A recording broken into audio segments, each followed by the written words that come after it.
Hey guys, it's me, Livy. Welcome back to my channel. So in today's video, I'm going to be giving you guys 11 tips on how to deal with a period at school. Also, I know there's a change of background. I'm at my grandma's house right now when I'm filming this video. Also, my lips are like super chapped right now, so don't mind that. I promise I'm not gross. Anyways, I was gonna do 10 tips, but then I found like an extra tip at the end, so I decided to just do 11. So let's get started. Okay, so if you're going into middle school and you're really scared about having your period at school, or you already started it and you're just scared about it, do not fear. Okay, my number one tip for you guys is to always have an emergency bag with you. You can have 2 separate ones if you want, but always make sure to have period stuff with you because that's literally the key. So this is what I do. I always bring an emergency kit and then I just throw in like a few period stuff in there.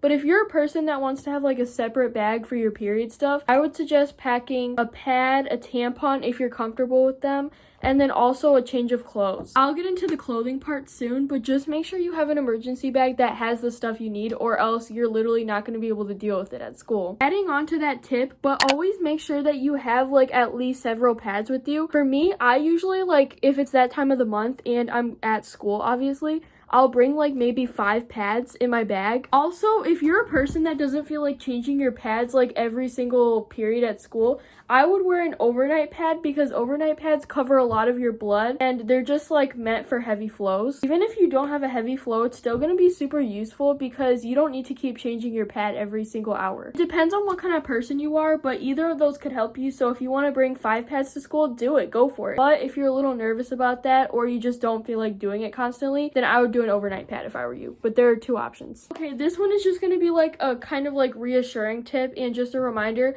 But if you're going to be that person that brings like 5 pads to school, do not be afraid to change them. It is perfectly normal, I promise you. You will not get canceled at school if somebody overhears you changing your pad. It's completely normal. And besides, if you get made fun of, it's literally not that serious. You can just remind them that because you could just be like, I'm just a girl, like it's that time of the month. I doubt that you'll even go through this, but if you're a kind of person that's worried about that, that was just a reassuring tip. Because literally sometimes I make the mistake of not changing my pad till like the end of the day, and then like one time I bled through a little bit, but it wasn't even that bad. It was all because I didn't feel like changing my pad at school. I promise you, it literally gets uncomfortable if you don't. When I tell you guys, this is going to be like one of the most important tips, but please wear clothes that will not make you bleed through. If it's like getting close to summer for you at school, I would suggest wearing like dark colored shorts so that way like it won't be very obvious if you bleed through. If you have your period in winter, this is going to be like super easy. All you need to do is just wear like dark clothing and long pants, stuff like that. Nobody ever talks about this, but sometimes the kind of pad that you're wearing will make you bleed through. So I would also just make sure that the pad and the underwear are like compatible because otherwise you'll bleed through. Also, shirts and like hoodies and stuff don't really matter if you're on your period, but I would be extra careful just in case like the blood somehow goes up to your shirt, and if it does, it's only gonna get to like up to right here. Okay, the next tip is if you do bleed through, tie a sweater around your waist. I promise you it is a life-changing tip, and if you don't have it, ask a friend. Trust me, I'm sure somebody will have a sweater. But also, if you find it's more convenient, bring your own sweater and just keep it in your locker just in case you have a bad period day. Trust me, this is life-saving and literally nobody will notice that you bled through. Like 0%, nobody will know. Guys, I know this is gonna like sound super gross and don't judge me, but sometimes when I'm at school and I haven't changed my pad in a while, I'll start to like notice that I can sort of start to smell it. But it's okay because you're probably a girl watching this and there's no judgment, but if you're a guy, I don't even know why you're here. If this ever happened to you, this is completely okay and normal to go through. But I would still bring a perfume to school and just make sure that you're wearing like some around the waist too, because it does start to smell sometimes and you do not want people to smell your blood. Trust me. Number 7 is to stay hydrated while you're at school, because if you drink lots of water, it helps you get through your period faster and it makes everything go smoothly in your body. I'd say you should be taking like 5 sips of your water during each class. Water is always just super important in general. This one kind of goes with the clothes ones, but always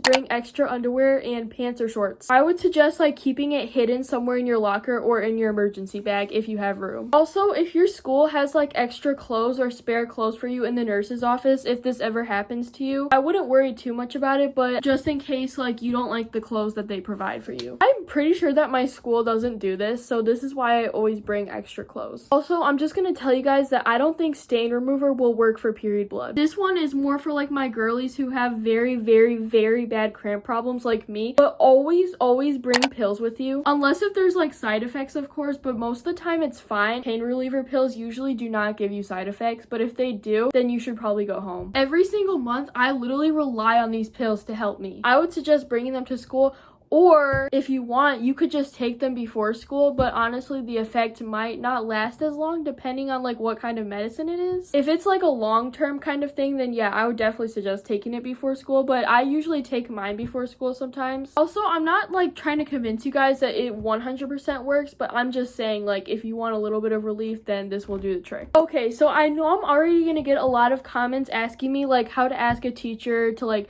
change your pad and stuff, or how do I deal with being embarrassed about changing my pad. I gave like further tips about those in the beginning, but I'm gonna give you guys excuse examples to use on your teachers if you're embarrassed. Number one thing that you can say to them is that it's an emergency. Some teachers will let you go if you tell them that it's an emergency. Okay guys, so I'm editing right now and I just realized that I accidentally paused the video when I said one of them, but I would also tell them that like you need to go to the nurse because they won't question you. And also in the beginning of the school year, some teachers will tell you that if you need to go to the nurse, you can just tell them and they'll let you go. Sorry, I just forgot that like it completely paused when I said this. These are more of like hinting to your teacher that it's about your period, but I would also say that like it's something that can't wait. This is not gonna sound suspicious. If they ask, you can just tell them that you're having like a health problem or something. I mean, because technically it is about your health. It's just something that you can't wait to do, you know? Not like in an excited way, but just something that you need to do immediately. Or you could just straight up tell them and just be like, it's that time of the month. Like I need to go take care of my business. Something along the lines of that, and they will definitely let you go if you say that. If you're a shy person and you do not want to do that, then I would suggest like the other examples I gave, but if you're not scared of that, then yeah, straight up tell them and they'll just let you go. Sometimes just being brave and telling them that it's your period, or even whipping out your pad to show them, just like kind of makes them shocked. They'll just like let you go. Anyways, let me get off this one because I've been yapping. Okay, my last tip for you guys, number 11, is to always be aware of how you're feeling. This is more of like a reminder. If you're not feeling right and you just physically cannot take the pain of your period at school anymore, you should go home. Trust me, I always go home whenever I have like bad cramps and it's like day 1 or 2, and my parents will usually pick me up because they understand. But I'm only saying this for like if it's like a severe case. If you can't focus in class, or it's just getting to the point where you cannot get your work done because of how distracted you are, then I would suggest going home, because sometimes I have to go home because I just cannot do my work knowing I'm like literally dying. Yeah, my last message for you guys is to just listen to your body and just always know how you're feeling. Okay, sorry for popping up again, but I forgot to make an outro, but I really hope these tips helped you guys. I love you guys so much. Thanks for watching. Bye.